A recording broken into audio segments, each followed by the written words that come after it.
Kamera rolling and action.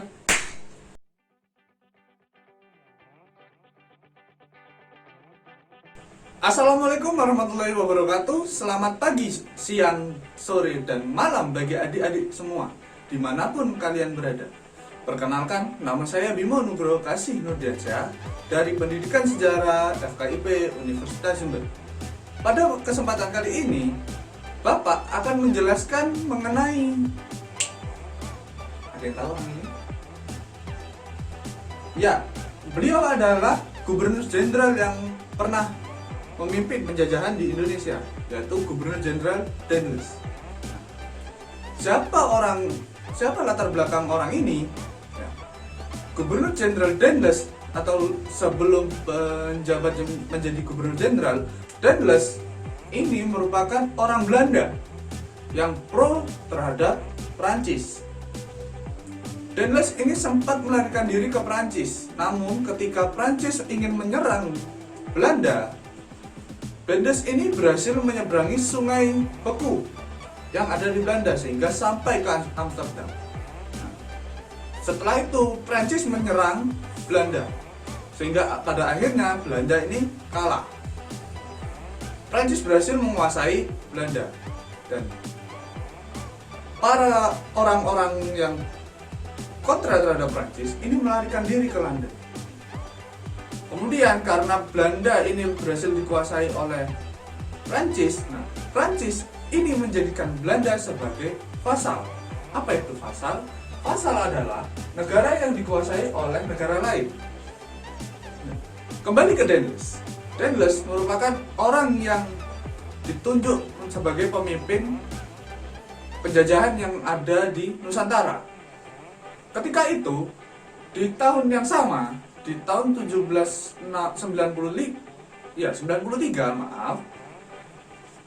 VOC di Nusantara ini mengalami kekacauan atau bisa dibilang masa penurunan. Nah, di mana kepercayaan para raja-raja ini sudah mulai menurun. Datanglah Dendles ke Nusantara untuk menggantikan peran VOC. Nah, Dendles sendiri ini beri kebijakan kepada raja-raja yang ada di Jawa, yaitu mengubah status raja sebagai penguasa daerah menjadi pegawai negeri.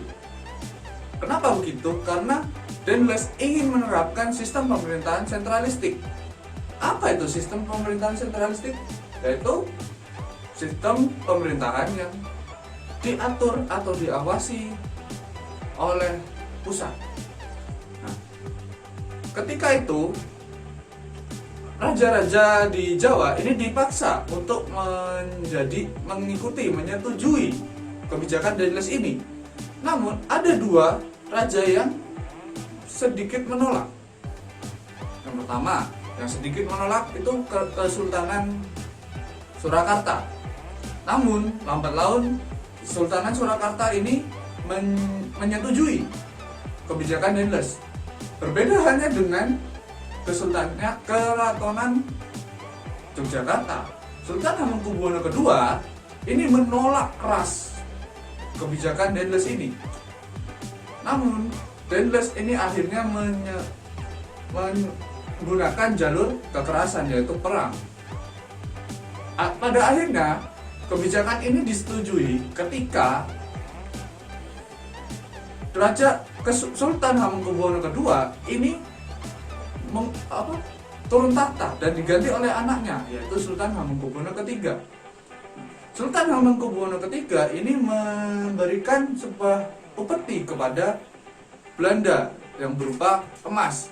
Setelah membangun pasukan yang sekian besar, sebenarnya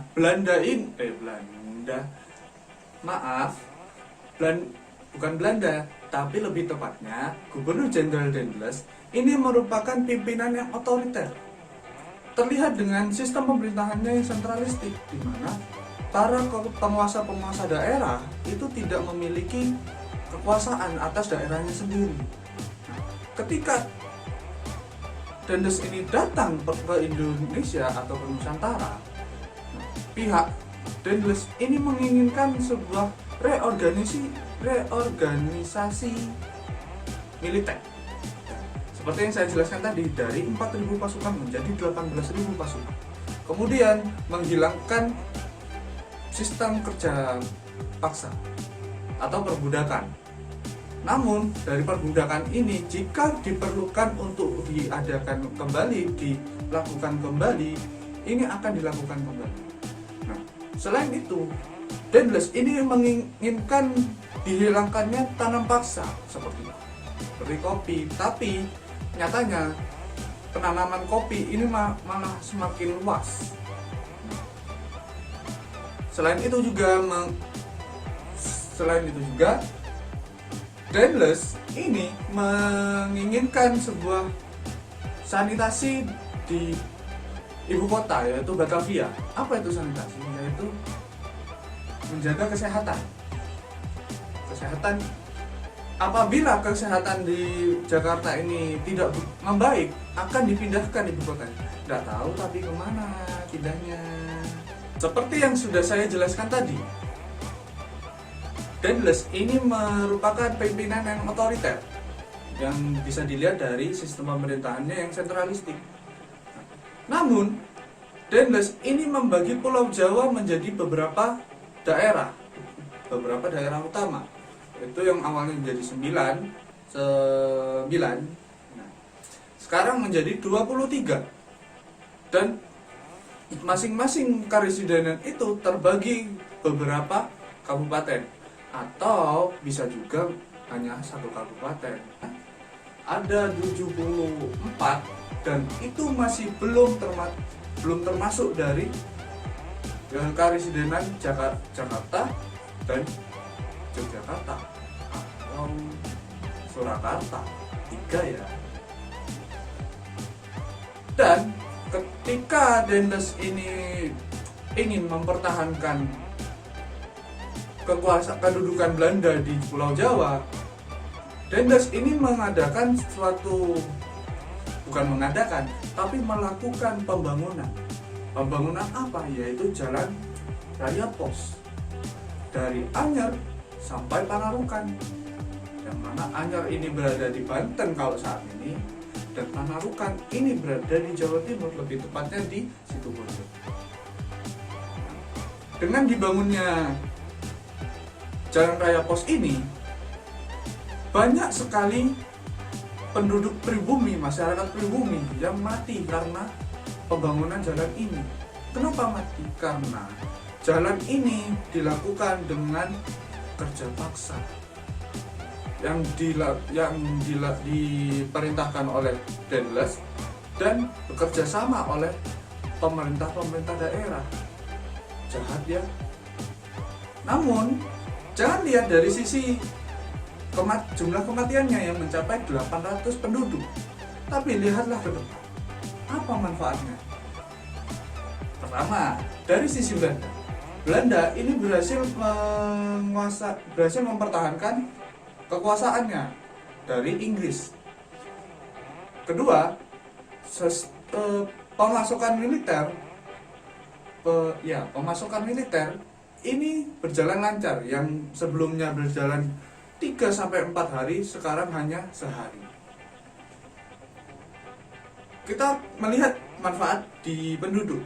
Nah, di penduduk pribumi, manfaat dari jalan Anyar Panarukan ini nanti akan mempermudah masyarakat untuk melakukan perjalanan jauh, seperti berjualan. Bahkan pengembangan industri di daerah ini akan semakin maju. Industri di daerah ya, bukannya industri di daerah itu milik Belanda juga, ya kan? Atau salah? Cukup sekian penjelasan dari saya. Semoga bermanfaat bagi adik-adik semua. Wassalamualaikum warahmatullahi wabarakatuh.